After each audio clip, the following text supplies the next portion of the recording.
நித்யாமேனனுக்கு சொல்லும்போது ஜூம் கால்ல தான் கதை சொல்றேன், வீடியோவில் தான் சொல்றேன். அது பயங்கரமா சிரிக்குது. நேரேஷன் போயிட்டு இருக்கு, திடீர்னு அவங்க பொண்ணு அவங்க ஓடு வந்து வாட் ஹேப்பன் அப்படின்னு இருக்கு. அதை நான் ரெக்கார்ட் பண்ணிருக்கேன், ஒரு 1 மணி நேரம் ஆடியோ இருக்கு. அதை ரிலீஸ் பண்ணோம்னாவே செம்மையா பெரிய பொண்டாட்டி, ஊர்ல இல்லாத பொண்டாட்டியை கட்டிட்டான் பாரு, பொண்டாட்டி கட்டி பேசிக்கிட்டு இருக்கு அப்படின்னு என்ன சொன்னா அப்படின்னு சொல்லிட்டு என்ன பண்றாரு, டபக்கான பைக்கு மேலே இருக்காரு. நம்ம 2 பேருக்கும் ஏத்த கதை இல்லது அப்படின்னாங்க. ஆமால, நல்ல கதை இல்ல உங்களுக்கு அப்படின்னு. இல்ல அதை சொல்லல, 2 பேருக்குமே சாப்பிட பிடிக்கும், அது ஹோட்டலுக்குள்ளேயே நடக்கிறதுனால. அதை நீங்க கமெண்ட்ஸே பாத்தீங்கன்னா, என்னடா எங்க வீட்டு கதையை வச்சு எடுத்து வச்சிருக்கீங்க அப்படின்னு போட்டிருப்பாங்க. இந்த சண்டை இதுல வந்து நித்யா வந்து டே இங்க வாடா எனக்கிட்ட சொல்றா ஏன்டா குழந்தை. இப்ப நீங்க இந்த ஆக்ஷன் வந்து நான் ரோட்ல பார்த்தேன். இவன் வந்து அத்தனை தடவை விழுந்து விழுகாம கையை மட்டும் வச்சு அதை நான் படம் ரிலீஸ் ஆன டப்பிங் வீடியோ போடுறேன். அந்த டப்பிங் அப்படிதான் பண்ணாரு. இப்ப 2 வீடியோ விட்டு பாத்துட்டு என்ன பாருங்க, படம் ரிலீஸுக்கு அப்புறம் ஒன்னா விடுவேன். அதுவே செம்ம பண்ணா இருக்கு. ரேடியோ சிட்டில ஸ்டார்ஸ் எக்ஸ்பிரஸ் அண்ட் இன்னைக்கு நம்ம கூட என்னோட favourite star director Balaraj sir. So இப்போ தலைவன் தலைவி ஃபர்ஸ்ட் வாழ்த்துக்கள். ஃபர்ஸ்ட் இந்த ப்ரொமோஷன்ல இருந்து ஒவ்வொரு குட்டி குட்டி விஷயமா ரொம்ப அழகா இருந்தது. அந்த பொம்மை எனக்கு அது வந்தோடனே இது செம கியூட்டா இருக்கே அப்படின்னு நீங்க பார்த்தோன்னே தோணுச்சு. இந்த ஐடியா எப்படி சார் பண்ணீங்க? இப்ப பெரிய ப்ரொமோஷனுக்கு அவங்க தான் ஹெல்ப் பண்றாங்க நமக்கு. அது வந்து அதான் லிரிக்ஸ் வீடியோ இப்ப பண்றது ஒரு ஸ்டைல் அது. ஆனா இப்ப அதுவே வந்து கொஞ்சம் போரா மாற ஆரம்பிச்சிருச்சு. பாட்டு கேட்கறான், அதுல என்ன லிரிக்ஸை வந்து படிக்கிறது யார் படிக்கிறது இல்லை, யார் பெரும்பாலும் பாட்டை கேட்டோமா நல்லா இருக்கு நல்லா இல்ல அதுக்குள்ள ஒரு டான்ஸ் மூமெண்ட் அதை மட்டும் தான் பெருசா பாக்குறாங்க. அப்ப அதை என்ன மாத்தலாம் அப்படின்னு அம்பானி அப்படின்னு சொல்லி இந்த லிரிக்ஸ் வீடியோ பண்றவர், அவர்கிட்ட வந்து கொஞ்சம் புதுசா இருக்கணும், ஆடியன்ஸ் கனெக்ட் ஆகணும், புதுசா இருக்கணும், ஒரு ப்ரொமோஷனுக்கான இதுவா இருக்கணும். இப்ப ஏஐ வந்துருச்சுல, இதை வச்சு ஏதாவது பண்ண முடியுமா அப்படின்னு நான் கேட்டிருந்தேன். அப்ப அவர் சொன்ன ஐடியா தான் இந்த ரெண்டு கேரக்டரையும் டாய்ஸா பண்ணுவோம் சார் அப்படின்னு சொல்லி இந்த ஐடியா கொடுத்தது அவர் தான். அது அப்புறம் பார்த்த உடனே வந்து எல்லாருக்குமே அது பிடிச்சிருந்தது. சேது சார் சொல்லும் போது அவர் ஐயா கியூட்டா இருக்குனால நித்யா பாட்டு ஐயோ நானா இது அப்படின்னா அந்த சர்ப்ரைஸே எல்லாத்துக்கும் பிடிச்சிருந்தது. அது ஆடியன்ஸுக்கு நிறைய கனெக்ட் ஆயிருந்தது. அப்புறம் வந்து நிறைய இடத்துல பசங்கள் வந்து என்ன பண்ணாங்கன்னா, இது படத்துல வருமா அங்கிள் அப்படின்னு கேட்க ஆரம்பிச்சிட்டாங்க.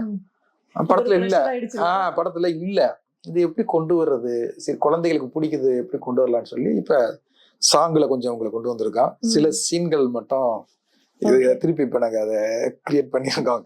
கேட்ட கேள்வி கேட்டதுனால இது பண்ணிருக்கோம். அது ஒரு சின்ன சர்ப்ரைஸ், சின்னதா இருக்கும். அவங்க ஒரு கௌரவ தோற்றம் பண்ணிருக்காங்க. கேமியோ. ஓகே. சோ ஆக்சுவலி இந்த படத்தோட காஸ்டிங் பத்தி எல்லாருமே சொன்னாங்க.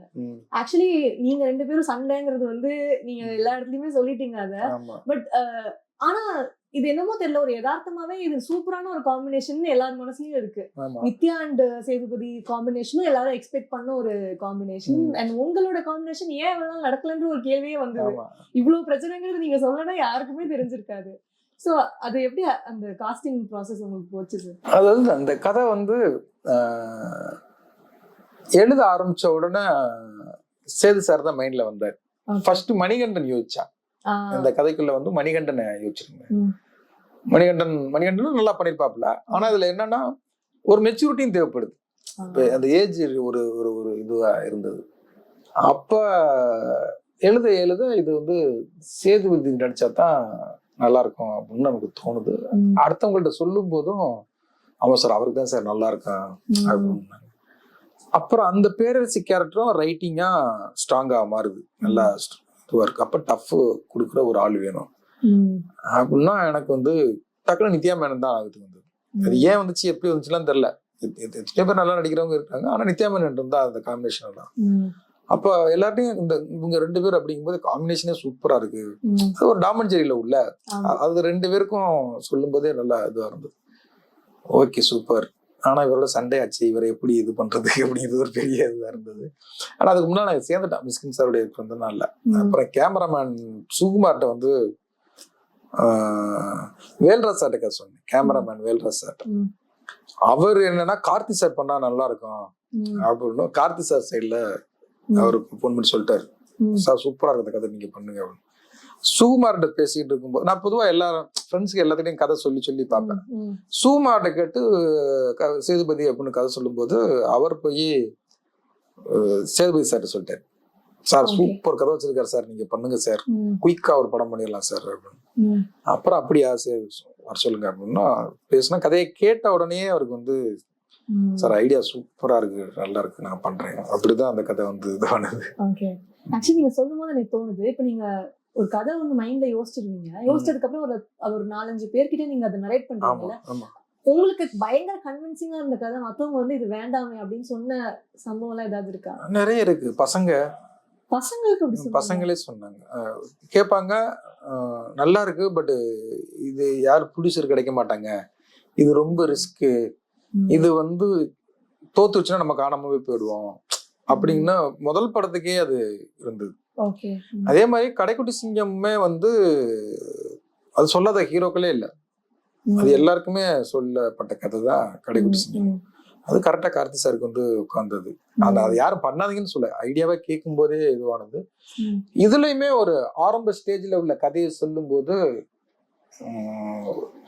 என் கூட இருந்தவங்களே நிறைய பேர் யோசிச்சாங்க, இது எப்படி இந்த கதையை எப்படி ஒரு படமா என்ன என்கேஜ் பண்ண முடியும்னு கேட்டாங்க. ஒரு ஐடியாவா சொல்லுவோம்ல, ஒரு பிறந்த நாளுக்கு என் பையனுடைய பிறந்த நாளுக்கு ஒரு குலதெய்வம் கோயிலுக்கு போறோம், அந்த கோயிலுக்கு போய் சாமி கும்பிட்டு வர்ற இடத்துல ஒரு இன்சிடென்ட்டா பாக்குறேன், அந்த இன்சிடென்ட்டை தான் நான் இது வந்து கதைக்கு ஐடியாவா எடுக்கிறேன். ஃபர்ஸ்ட் என்ன நடந்ததுங்கிறது ஒரு ராவா இருக்கும்ல, அந்த ராவான கதையை வச்சுக்கிட்டு நம்ம இங்க புதுக்கோட்டையில இருந்து சென்னைக்கு வரும்போது ஒரு ஒரு ஐடியா யோசிச்சிருப்போம்ல, இந்த கேரக்டர் இப்படி இவங்க ஹோட்டல் வச்சிருக்காங்க, அந்த ஹோட்டல் குடும்பமே வேலை பார்க்கும், அங்கே ஒரு பொண்ணு வர்றா, இப்படி ஒரு சண்டை, இப்படி ஒரு இது, அது ஒரு ரஃபா ஒரு ஐடியா ரெடி பண்ணி சொல்லுவோம்ல. அப்ப சொல்லும் போது இது எந்த அளவுக்கு வந்து உங்களை இன்ட்ரெஸ்டிங் பண்ண முடியும் அப்படின்னு ஒரு டவுட் இருந்தது. ஆனா அது அப்புறம் விவரமா சொல்லி ஸ்கிரீன்ல பண்ணிட்டு சொல்லும் போது அது சூப்பரா, அது சுவாரஸ்யமா மாற ஆரம்பிச்சது. அப்புறம் ஸ்கிரிப்ட் அதை எழுதி கொடுக்கும்போது இந்த நான் ஸ்கிரிப்ட் படிக்க சொல்லும் போதே வந்து இவங்களை மனசுல வச்சுக்கிட்டு படிங்கன்னு சொல்லிடுவேன். நீ இந்த கேரக்டர் ஆகாஷ் சீக்கிரம் விஜய் சேதுபதி சார் மைண்ட்ல வச்சுக்கோங்க, இவங்க நித்யா மைண்ட்ல வச்சுக்கோங்க, இந்த கேரக்டர் வந்து இவங்களை மைண்ட்ல வச்சுக்கோங்கன்னு சொல்லி படிக்க சொல்லும் போது அது அவங்களுக்கு ஈஸியா இதுவாகும். எனக்கு ஒரு நல்ல பழக்கம் என்னன்னா, கதை சொல்லதான் கதை டெவலப் ஆகும். அதுதான் நான் அடுத்து கேட்கணும்னு நினைக்கிறேன். நீங்க மைண்ட்ல ஒரு 6 மணி நேரம் அந்த ஜர்னில ஒரு கதை ஒண்ணு மைண்ட்ல ரெடி பண்ணிருக்கீங்க, அது எழுதும் போது அது மாறும் இல்லையா? மாறும் எழுதும் போது நிறைய மாறும். அதே மாதிரி கதை சொல்லும் போது ஒரு இன்டர்வியூ ரொம்ப முக்கியமானது. நான் சொல்றது நீங்க எவ்வளவு ஒரு அழகா ரிசீவ் பண்றீங்களோ அதுக்கு ஏற்ற மாதிரிதான் வார்த்தைகள் வந்து விழுகும். நீங்க கேட்கிற கேள்வியில தான் அது சுவாரஸ்யமான இன்டர்வியூவாக மாறும். அதே மாதிரிதான் கதை சொல்றது. ஆப்போசிட்ல உள்ளவங்க பயங்கரமா கதையை ரிசீவ் பண்ணாங்கன்னு வச்சுக்கோங்களேன், சிரிச்சு ரசிச்சாங்கன்னா நமக்கு எங்க இருந்து வருதுன்னே தெரியாது. அப்ப அந்த டயத்துல ஒரு சீன் வரும், அது எப்படி வந்துச்சுன்னே தெரியாது. ஒரு டயலாக் நம்ம வாயில இருந்து டக்குன்னு விழுந்துரும். அது எப்படி நிறைய இருக்கும். அது எனக்குன்னு இல்லை, எல்லா கிரியேட்டருக்கும் அப்படி வரும். அப்போ ஆப்போசிட் உள்ளவங்க அவ்வளவு சுவாரஸ்யம். இதோடைய பெஸ்ட் நேரேஷன் எது தெரியுங்களா? சேது சார் கதை சொன்ன அவரு ஒவ்வொன்றையும் ரசிக்க ஆரம்பிச்சிட்டாரு. அந்த பேர்களை சொல்லும் போதே ஐயா நேமே பிரமாதமா இருக்கு, அடடா களமே நல்லா புதுசா இருக்குயா, நான் பரோட்டா அப்படி ரசிக்க ஆரம்பிச்சேன். ஓகே, அவர் வெடிச்சு சிரிச்சு பயங்கரம் அப்படி இல்லை, ஆனா ஒவ்வொரு விஷயத்தையும் ரசிச்சு சொல்லிட்டு இருக்காரு. அடுத்து நித்யா மேனனுக்கு சொல்லும் போது ஜூம் கால்ல தான் கதை சொல்றேன், வீடியோல தான் சொல்றேன். அது பயங்கரமா சிரிக்குது. நித்யாவா நான் ஃபர்ஸ்ட் வீடியோ கால்ல தான் மீட் பண்றேன். அப்படி என்ஜாய் பண்ணி ஒவ்வொரு இதையும் சிரிச்சு, அதோட அந்த வீடியோ ரெக்கார்ட் பண்ணாம விட்டுட்டோம்னு ரொம்ப ஃபீல் பண்ணேன். ஏன்னா நிறைய டயலாக் நிறைய சீன் வந்தது அது மெமரியில இல்லை. என்னன்னா நீங்க ரெக்கார்ட் போடலன்னு வச்சுக்கோங்களேன், மறந்துடுவான். கண்டிப்பா இப்ப போயிட்டு இருக்கும்போது ஒரு ஃப்ளோல ஒரு டயலாக் வரும், அடுத்து ஒரு டயலாக், அந்த டயலாக் சொன்ன மாதிரி நான் ஞாபகத்துல மறந்துடும். அதுக்காகவே நான் கதை சொல்லும்போது ரெக்கார்ட் போட்டுக்குவோம் எப்பவுமே. அடுத்து 3வது தான் பெஸ்ட் நேரேஷன் யாருன்னா சனா, சந்தோஷ் நாராயணன். அப்ப போன நிலவுல ரெக்கார்ட்ல போட்டேன், சந்தோஷ் நாராயணன், திங் மியூசிக் சந்தோஷ், இவங்க 2 பேரையும் வச்சு கதை நேரேட் பண்றேன். ஒரு 5 நிமிஷம் அப்படி இருந்தாங்க. 5வது நிமிஷத்துல இருந்து அப்படி சிரிக்க ஆரம்பிச்சாங்க. ஐயோ அப்பா, அப்படி கதை கேட்டு நான் யாரையும் பார்த்தது கிடையாது. சிரிச்சுக்கிட்டு இருக்கோம், நேரேஷன் போயிட்டு இருக்கு. திடீர்னு அவங்க பொண்ணு அவங்க ஓடி வந்து வாட் ஹேப்பன் அப்படின்னு இருக்காங்க. ஏன்னா நான் கதை நேரேட் பண்றது சிரிக்க சவுண்ட் ஏதோ அடிதடி ஆயிடுச்சுங்கிற மூல அவங்க ஓடி வந்து என்னாச்சு அப்படிங்கிறாங்க. இவர் உடனே இல்ல தங்கம் ஒண்ணும் இல்லடா, கதை செம்மையா இருக்காரு, சண்டை கதைக்குள்ள நடந்துகிட்டு இருக்குது, அவர் நடிச்சு காமிச்சு சொல்லிக்கிட்டு இருக்காரு, ஓகே ஓகே அப்படின்ட்டு போயிடுச்சு. அப்புறம் அவங்க அசிஸ்டன்ட் ஒருத்தர் அவன் வந்து எட்டி பார்ப்பான் என்னடா அப்படின்னு. அதை நான் ரெக்கார்ட் பண்ணிருக்கேன், ஒரு 1 மணி நேரம் ஆடியோ இருக்கு.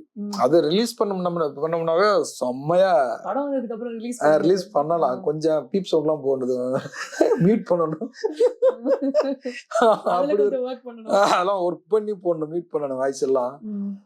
அது கொஞ்சம் நேரேஷன் ராவா சொல்லுவோம்ல, வர்றான் அப்படி இப்படின்னு பெஸ்ட் நேரேஷன் எனக்கு.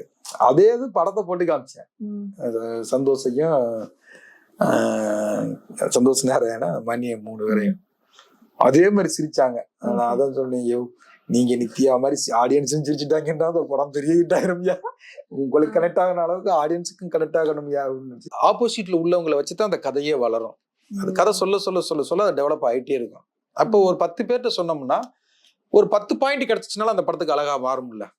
அதுக்காகவே நான் கதை சொல்றதுக்குன்னு ஒரு பழக்கமா வச்சிருப்பேன். வர்ற ஃப்ரெண்ட்ஸ்கிட்ட, டைரக்டர்கள்ட்ட, ஊர்ல உள்ளவங்கள்ட்ட, வீட்டுல இப்ப என் பசங்களுக்குலாம் உட்காந்து கதை நேரட் பண்றேன்.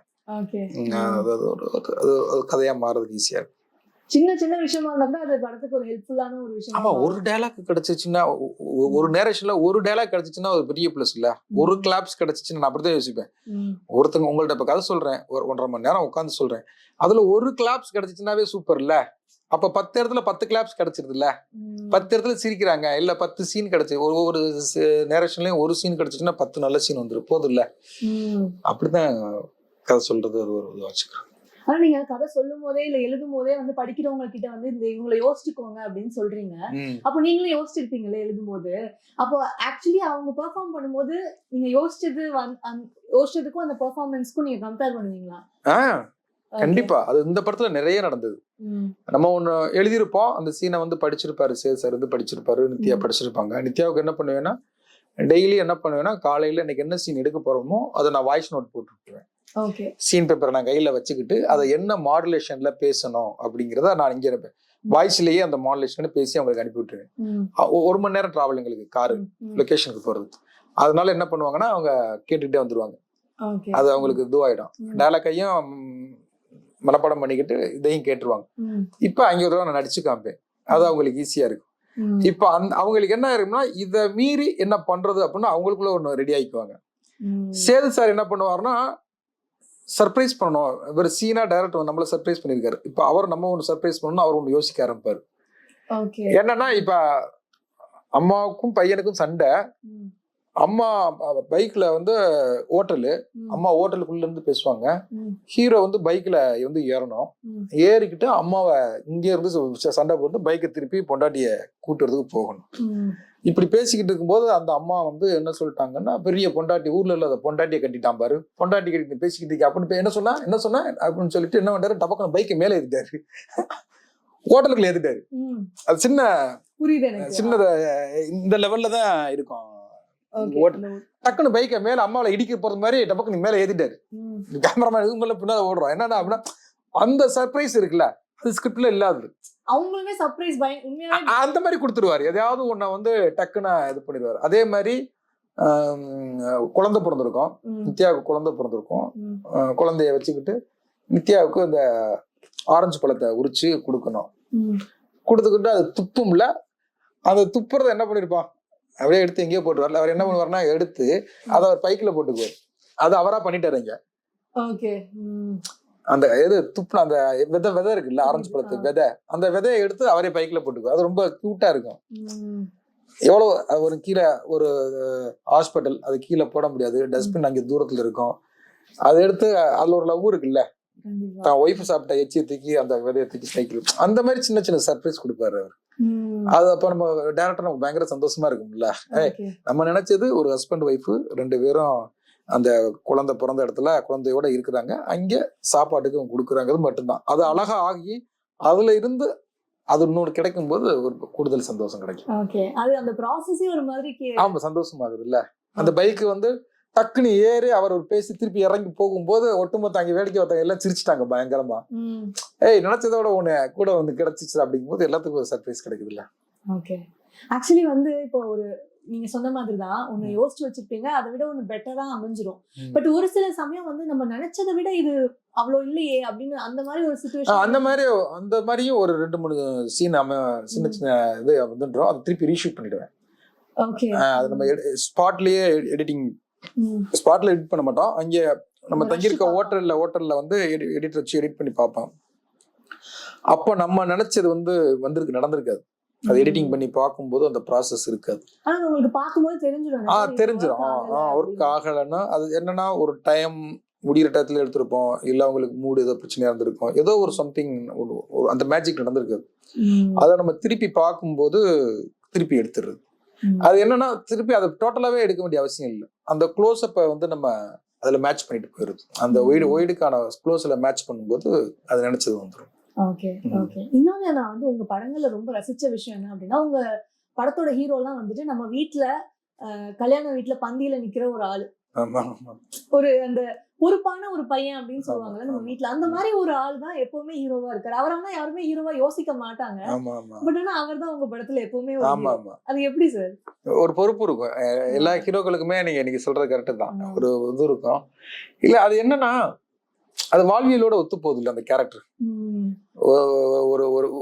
ஒரு விவசாயி அப்படிங்கும்போது ஒரு விவசாயம் பண்றவன், ஆனா அவனுக்குள்ள இப்படி ஒரு சொந்தம் அப்படிங்கும்போது ஈஸியா கனெக்ட் ஆக முடியும். அதே இது ஒருத்தன் வீட்லயே செக்கெண்ண ஆடுற வந்து அரும்பொண்ணும் அப்படிங்கும்போது நம்ம வீட்டு பிள்ளை அது ஒரு வீட்டுல ஒரு 2 செக்கு இதை வச்சுக்கிட்டு அந்த செக் ஆடுறான் அப்படிங்கும்போது கனெக்ட் ஆகுது.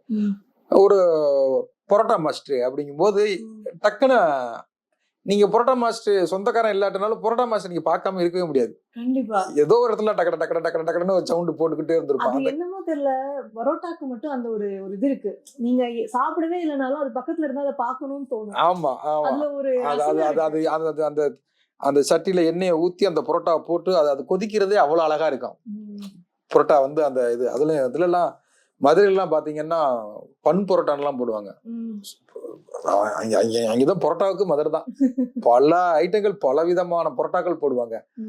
அதெல்லாம் பார்க்கும்போது அந்த கேரக்டர்ல ஈஸியா வந்தது. நான் நிறைய பரோட்டா மாஸ்டர்ல போய் மீட் பண்ணேன் மதுரையில. போய் நிறைய ஹோட்டல்ல அவங்க எப்படி ப்ராசஸ் பண்றாங்க, அது எப்படி ரெடி பண்றாங்க, எப்படி அதுக்கு எவ்வளவு டைம் எடுத்துக்குவாங்க, என்ன பண்ணுவாங்க, எல்லாமே ஸ்டடி பண்ணி வீடியோ ஷூட் பண்ண பெஸ்ட். எல்லாத்தையுமே வந்து ஷூட் பண்ணி அதை கொண்டாந்து ஹீரோட்ட காமிப்பேன். அப்புறம் வந்து அவர் வீட்டுல ஆபீஸ்ல ஒரு பரோட்டா செட்டப் போட்டு அப்புறம் அந்த ப்ராசஸ் அவர் ஆரம்பிச்சாரு. ஓகே. அது மாதிரி நிறைய பரோட்டா மாஸ்டர் நான் பாத்திருக்கேன். அவங்க ஒரு டியூன்ல வந்து ஆமா செம்ம ரைமிங்கா இருக்கும். அந்த டியூன் வந்து மாறவே மாறாது. ஆமா அத கேட்டுட்டே அது சவுண்டே நல்லா இருக்கும். டக்கு டக்கு அது போடுற அந்த இதுவே அந்த ரிதம் இருக்கும். அழகா ரிதம் போடுவாங்க. அதெல்லாம் பார்க்கும்போது என்ன சரி ஓகே இதை கூட ரசிச்சு எவ்வளவு அழகா பண்றாங்கல்ல அப்படின்னு யோசிப்போம். அப்ப அது எல்லாத்துக்கும் ஃபர்ஸ்ட் இந்த படத்துக்கு தகவல் வரும்போது விஜய் சேதுபதி ஒரு பரோட்டா மாஸ்டர் அப்படிங்கறத ஈஸியா இதுவாயிடுச்சு, கனெக்ட் ஆயிட்டாங்கல்ல. அப்ப அது என்னன்னா ஒரு பாக்குற கேரக்டர் பக்கத்துல இருந்து பார்த்த கேரக்டர்னால ஈஸியா கனெக்ட் ஆகிறதுக்கு வாய்ப்பா இருக்கு. ஆனா இப்போ ஜென்ரலா வந்துட்டு ஒரு ஹீரோனா ஒரு ஹீரோயின்னா இந்த இதெல்லாம் செக் பண்ணணும் அப்படின்னு ஒரு சில விஷயம் இருக்கு. அது எல்லாத்தையுமே இவங்க 2 பேருமே பிரேக் பண்ணிட்டாங்க. அத பத்தி ஆக்சுவலி நீங்க எங்கேயுமே பேசலன்னு நினைக்கிறேன். ஆமா சரி, அது உருவத்துக்குள்ள வந்துருமோ அப்படிங்கிறதுக்காகவே பேசுறது கிடையாது. சரி சார், இதை பத்தி நீங்க கவலைப்படவே மாட்டேன். உணவு அவருக்கு பிடிச்சிச்சு அப்படின்னா அது எதா இருந்தாலும் ரசிச்சு சாப்பிடுவார். யாரு கொடுத்தாலும் சாப்பிடுவார். அப்படியே நடந்து வந்துகிட்டு இருப்பாரு. லைட் மேன சுண்டல் ஏதாவது சாப்பிட்டுக்கிட்டு இருந்தாப்புல வளர்ந்து சாப்பிட்டுக்கிட்டு இருந்தாருன்னா அதை அப்படியே வாங்கி சாப்பிடுவார். அது எந்த ஆயில பண்ணது, எந்த ஆர்டிஸ்ட் அதெல்லாம் இப்ப பாப்பாங்கல்ல, அது எங்க வாங்குனீங்க, அது ப்ராப்பரா இருந்தா தான் சாப்பிடுவாங்க. அதை பத்தி கவலையே பட மாட்டார். நித்யாவும் அப்படிதான். இந்த படத்துக்கு நான் எதுவும் உடம்பு குறைக்கணுமா இல்ல இது பண்ணணுமா, நான் எப்படி இருப்பேனோ அப்படித்தான் இருப்பேன். எனக்கு இந்த படத்துக்கு என்னன்னா ஹோட்டல் வச்சிருக்கவங்க இப்படித்தான் இருப்பாங்க, அதனால உடம்பு குறைக்கணும் இது பண்ணணும் அப்படிங்கிற எந்த ப்ராசஸ்க்குள்ளயும் அதுக்குள்ள போகல. அது அழகா இருக்கு அவ்வளவுதான். இந்த கதைக்கு வந்து அவங்க 2 பேருமே அது நித்யா தான் சொன்னாங்க, இந்த நம்ம 2 பேருக்கும் ஏத்த கதை இல்லது அப்படின்னாங்க. ஆமால நல்ல கதை இல்ல உங்களுக்கு அப்படின்னு. இல்ல அதை சொல்லல, 2 பேருக்குமே சாப்பிட பிடிக்கும், அது ஹோட்டலுக்குள்ளேயே நடக்கிறதுனால அது அங்க கஷ்டப்பட்டு எழுதிருக்கேன் அப்படின்னு. அது எத்தனை தடவை சொல்றது, ஃபுட்டுங்கிற அது என்னன்னா இங்க ஃபுட்டு இருந்துகிட்டே இருக்கும் ஹோட்டலுக்குள்ள. இல்லைன்னா சேல்ஸ் சார் சமைப்பாரு, சமைச்சு எல்லாரையும் கொடுத்துக்கிட்டே இருப்பாரு, யாருக்காவது கொடுத்துக்கிட்டே இருப்பாரு. நித்யா சாப்பிட்டுக்கிட்டே இருப்பாங்க. அதனால வந்து அதை பத்தி அவங்க ரெண்டு பேருமே ஒரி பண்ணாத ஒரு கேரக்டர் தான். ஆக்சுவலி இன்னொரு விஷயம் கேட்கணும்னு நினைச்சேன். உங்க படங்கள் வந்து நிறைய ஃபேமிலி சப்ஜெக்ட்ஸ் எடுத்து நீங்க பண்ணிருக்கீங்க. பட் ஆனா ஒன்னொன்னுமே ஒரே மாதிரி கிடையாது. அது எனக்கு ரொம்ப ஆச்சரியமா இருக்கும். குடும்பம்னா இந்த மாதிரி ஒரு காமனான ஒரு பிரச்சனை இருக்கும், ஒரு அண்ணன் தம்பி சண்டை இருக்கும், இல்ல ஒரு சொத்து பிரச்சனை இருக்கும், இதுதான் நம்ம மைண்ட்ல வரும். பட் அதை நீங்க டிஃப்ரெண்டா எடுத்து அதை ஹேண்டில் பண்ணி ஒரு படத்துலயும் காமிச்சிருக்கீங்க. முதல்ல ஃபேமிலி படம் எடுக்கிறது ரொம்ப கஷ்டம். அது நிறைய பேருக்கு தெரியாது. அது ரொம்ப ஈஸியா சீரியல் கிரிஞ்சு அப்படின்னு இன்னைக்கு உள்ள பசங்க சொல்லிட்டு போயிடுவாங்க. மற்ற சினிமா எடுக்கிறது ஈஸி. இது என்னன்னா கொஞ்சம் விட்டீங்கன்னாலும் மாட்டிக்குவோம். அந்த டிராமா வந்து ஒர்க் அவுட் ஆகலைன்னா வேஸ்ட், டோட்டலா கடுப்பாயிரும், படமே பாக்குறதுக்கு இரிட்டேஷன் ஆயிரும். அதுவும் பண்ணதையே திருப்பி இப்ப கிட்டத்தட்ட கடைக்குடி சிங்கா தான் நம்ம வீட்டுல தான் தலைவன் தான். இது ரொம்ப சவால். இது கலரை மாத்தணும், என்ன கேமராமேனை மாத்தினா மட்டும் பத்தாது, கேரக்டரே அந்த படத்துக்கு ஞாபகம் வரக்கூடாது, இது வரக்கூடாது, டைலாக் இது வரக்கூடாது. ரொம்ப இன்னொன்னு ஃபேமிலி படம் பண்றது என்னன்னா ஃபேமிலி ஆடியன்ஸ் அதிகமா வருவாங்க. அப்ப ஃபேமிலி ஆடியன்ஸ்னா நீங்க ஒரு அப்பாவா அந்த படத்தை பார்க்கணும், ஒரு அண்ணனா பார்க்கணும். ஒரு அண்ணனும் தங்கச்சியும் பக்கத்துல உட்காந்து படம் பார்க்க போறாங்க. அப்ப அவங்களுக்கு டிஸ்டர்ப் இல்லாம டைலாக் வைக்கணும், டபுள் மீனிங் வச்சிடக்கூடாது. எல்லா சொந்தமும் உட்காந்துருப்பாங்கல்ல, அப்பா அம்மா அண்ணா தங்கச்சி சித்தப்பா பெரியப்பா எல்லாரும் இருப்பான். அப்படி எல்லாம் மனசுல வச்சுக்கிட்டு தான் அதுக்கு ஸ்கிரிப்ட் பண்ணணும். புரியுதுங்களா? யாரும் முகம் சுழிச்சிடக்கூடாது அளவுக்கு ரொம்ப வல்கர் இருந்துடக்கூடாது, டபுள் மீனிங் இருந்துடக்கூடாது, செக்ஸியா ஆர்டிஸ்ட். என் படத்தெல்லாம் பாருங்க, அது எங்கேயுமே அது எதுக்குமே இடம் கொடுக்கவே மாட்டேன். நம்ம பிள்ளைங்க முகம் சுழிக்கிறது மாதிரி எதுவுமே. அப்ப ரொம்ப அதை கேர்ஃபுல்லா பண்ணணும். அப்ப என்னன்னா அப்படி பண்ணும்போது மொத்தமா வர்றாங்கல்ல. இப்ப நேத்து லண்டன்ல இருந்து 15 டிக்கெட் புக் பண்ணிருக்கோம்னு அனுப்புறாங்க. அது 15 டிக்கெட்டையும் பார்க்கும்போது அவ்வளவு சந்தோஷமா இருக்குல்ல. இப்ப இன்னைக்கு 2 பேர் வாட்ஸ்அப்ல படம் புக் பண்ணிட்டாச்சு அப்படின்னு சொல்லிட்டு 27 டிக்கெட் ஒருத்தங்க, 13 டிக்கெட்டோ 14 டிக்கெட்டோ ஒருத்தங்க இங்க ரோஹிணில புக் பண்ணிருக்கோம். அப்படிங்கும்போது மொத்தமா இதுவாகுறாங்கல்ல, அது ஒரு சந்தோஷம் தானே அதெல்லாம். ஆக்சுவலி இப்போ தலைவன் தலைவிக்கு வந்து பயங்கரமான எக்ஸ்பெக்டேஷன் இருக்கு. இன்னைக்கு கூட நம்ம வீட்டுல ஹெல்ப்புக்காக ஒருத்தவங்க இருக்காங்க, அவங்க சொன்னாங்க படம் நாளைக்கு தானமா அப்படின்னு கேட்டாங்க. அது என்னன்னு தெரியல, அவங்க கேரக்டரோட அவங்க வந்து நித்யா மேனன் கேரக்டர் வந்து ரிலேட் பண்ணிக்கிறாங்க. நானும் என் வீட்டுக்காரர் இப்படிதாமா சண்டை போடுவோம், அதனால படம் போய் பார்க்கணும்னு ஆசைப்படுறேன் அப்படின்னு சொன்னாங்க. எனக்கு ஆக்சுவலி ஒரு ட்ரெய்லரை பார்த்துட்டு இது என்னோட கனெக்ட் ஆகும் அவங்க ரியலைஸ் பண்றாங்கிறது வந்து ரொம்ப சந்தோஷமா இருந்தது பாக்குறப்போ. இது மாதிரி உங்ககிட்ட வந்து இது என்னோட கதை மாதிரியே இருக்குன்னு சொல்லி ஏதாவது ஒரு நீங்க கமெண்ட்ஸே பாத்தீங்கன்னா, என்னடா எங்க வீட்டு கதையை வச்சு எடுத்து வச்சிருக்கீங்க அப்படின்னு போட்டிருப்பாங்க.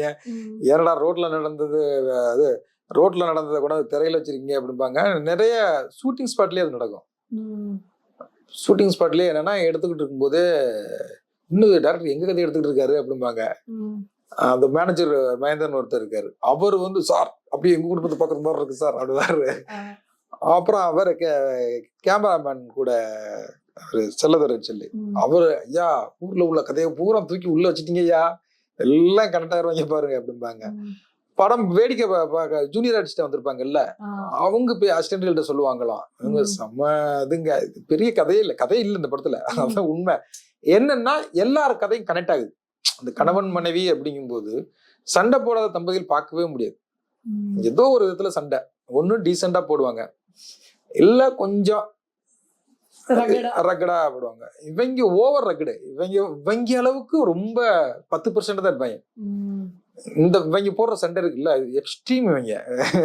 இப்போ அந்த சண்டையில கூட நீங்க ஒரு விஷயம் வச்சிருந்தீங்க, சண்டைனால நம்ம மரியாதையா பேசுவோம். ஆமா ஆமா சொல்லுங்க சார் மேடம் அப்படிங்கறது. அந்த எனக்கு அந்த உன் மேல உரிமை எல்லாம் கிடையாது, நீ வந்து தூரத்து ஒரு ஆளுதான் அப்படின்றத வந்து அழகா காமிச்சிருந்தீங்க. ஆமா ஆமா ஆமா. இதெல்லாம் எப்படி சார் யோசிக்கிறீங்க? இது நமக்கே அதுதான் நமக்கே கோவம் தான், வீட்லயே சொல்லுவோம்ல, சொல்லுங்க மேடம் அப்படிம்போம்ல.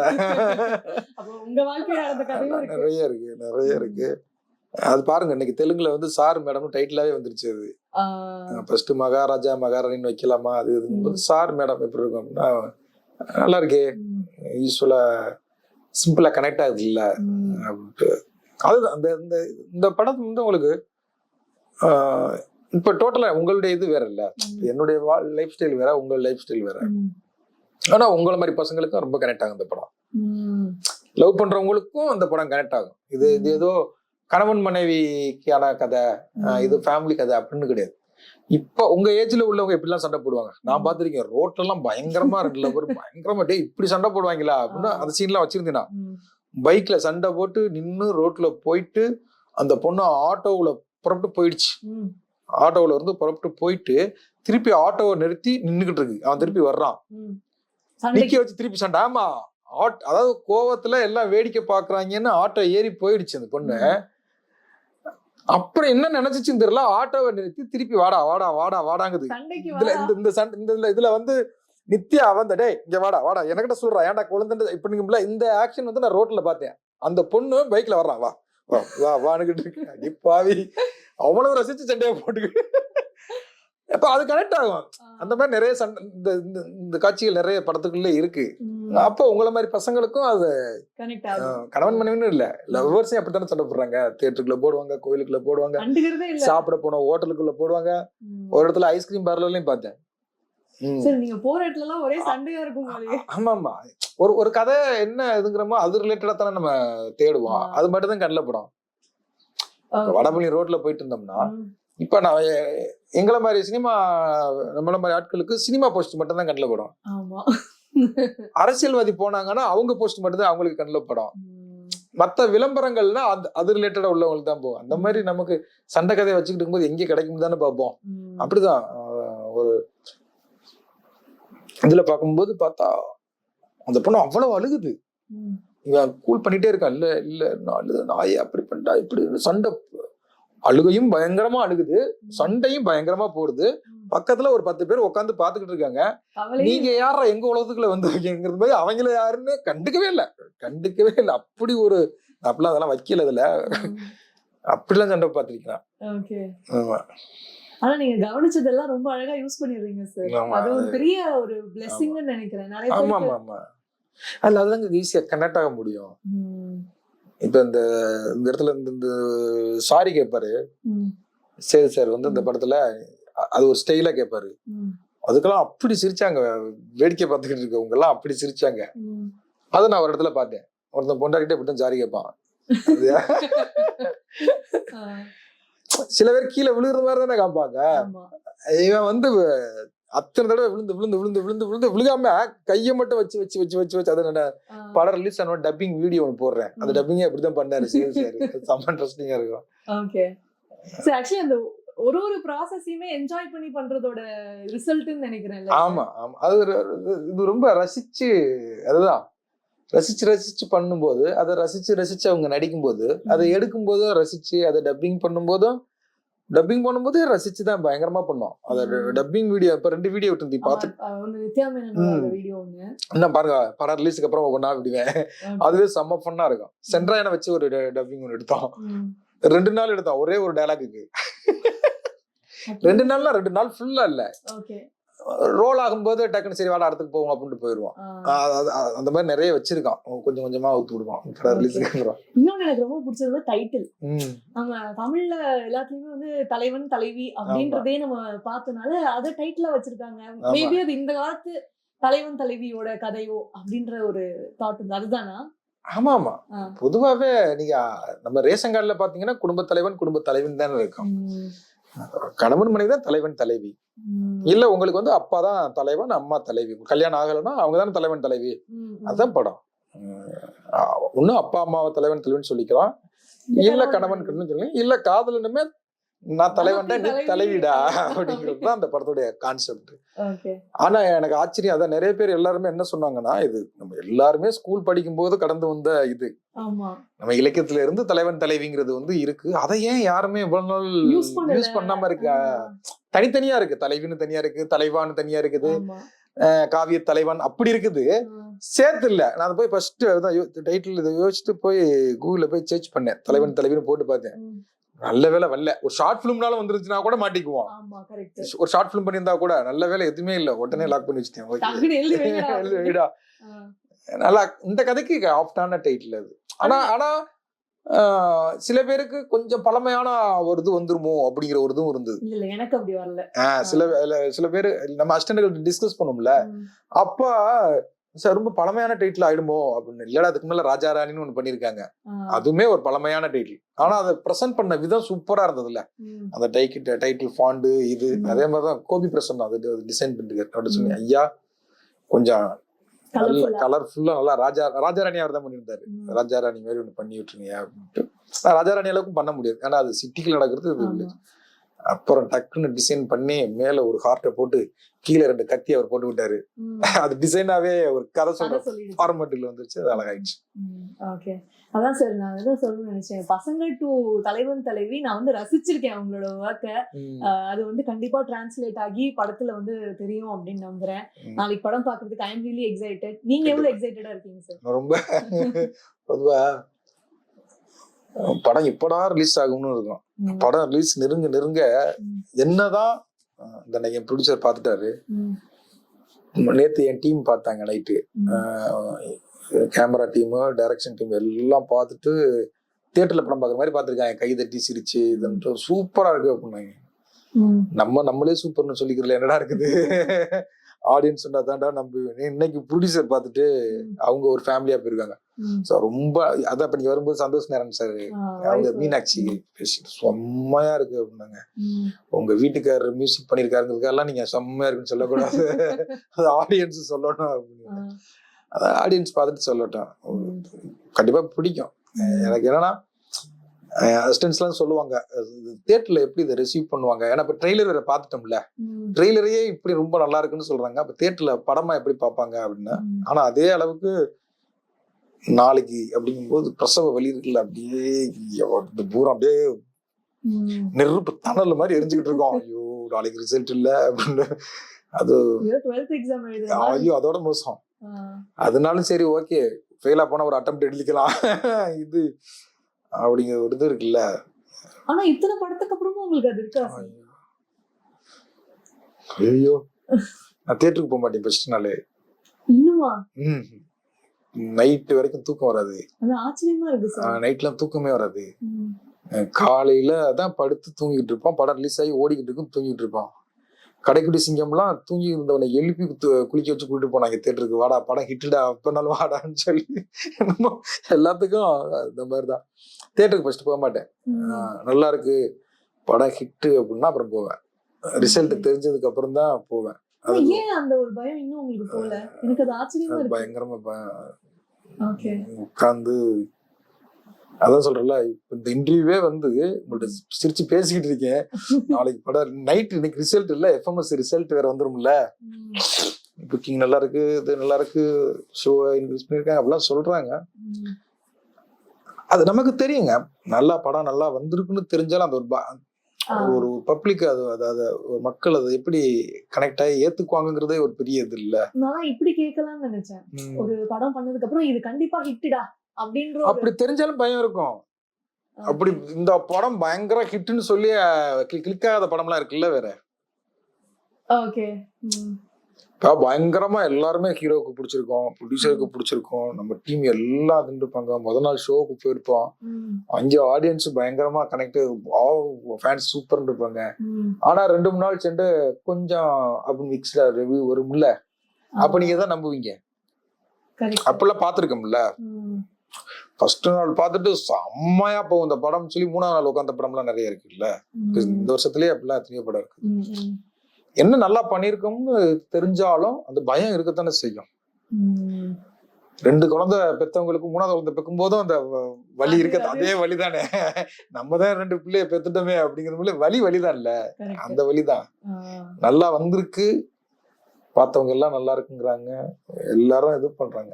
அந்த ஆடியன்ஸ் அந்த அந்த படம் முடிஞ்ச உடனே அப்படி ஒரு கிளாப்ஸையோ இல்ல சூப்பர்னோ இல்ல அப்படிங்கும் போதுதான் அந்த இல்ல நான் ஒரு 4-5 போன் வந்துச்சுன்னா நார்மலா மாறுவோம், சூப்பரா இருக்கு அப்படின்னு மாறும்போதுதான் அந்த பயம் போகும். 1000 பேர் காம்ப்ளிமெண்ட் கொடுத்தாலும் அந்த படம் நல்லா இருக்குன்னு ஆடியன்ஸ் தாங்க. நான் அதான் சொல்லுவேன், இப்ப இந்த படம் பாக்குறவங்க எல்லாமே சென்சார்ல இருந்து யார சொன்னாங்க அப்படிம்பாங்க, அங்க இருந்து சொன்னாங்க, இங்க இருந்து சொன்னாங்க. ஆடியன்ஸ் சொல்லட்டுங்க, அவங்க சொன்னாதான் அது. ஏன்னா அவங்கதான் போய் வெளில நல்லா இருக்குன்னு மத்த கூட்டத்தையே வர வைப்பாங்க. என்ன ப்ரொமோஷன் என்ன இது எது பண்ணாலும் அவங்க எழுந்திரிச்சு கை தட்டிட்டாங்க இல்ல சூப்பரா இருக்குன்னு சொல்லிட்டாங்க, வாட்ஸ்அப் குரூப்ல தூக்கி இந்த படத்தை பார்த்தோம்னு போட்டாங்கன்னா பிளாக் பஸ்டர். அந்த மொமெண்ட்டுக்காக தான் வெயிட்டிங். நடக்கும் சார், நடக்கும். மேனிஃபெஸ்ட் பண்ணுவோம் கண்டிப்பா. இல்ல படம் உங்களுக்கு பிடிக்கும் பாருங்க, பிடிச்சிட்டு நீங்க கால் பண்ணுங்க. அத நம்ம சக்சஸ் மீட்டிங்ல நம்ம பேசுவோம். கண்டிப்பா பேசுவோம். படத்தை பார்த்துட்டு ஒரு இன்டர்வியூ பண்ணுவோம். கண்டிப்பா சக்சஸ்க்கு அப்புறம் அதை டீகோட் பண்ணி நம்ம ஒரு வீடியோ பண்றோம். கண்டிப்பா கண்டிப்பா. Thank you so much sir for doing this with me. I really loved the conversation and உங்களோட மைண்டுக்குள்ள போய் நல்லா இருந்தது. எனக்கு உங்களுடைய இது நல்லா இருந்தது. கேட்கத்தான் அது சுவாரஸ்யமா மாறும். இதே மாதிரி இன்னும் நிறைய கண்டென்ட்டை என்ஜாய் பண்ண சப்ஸ்கிரைப் பண்ணுங்க ரேடியோ சிட்டி தமிழ்.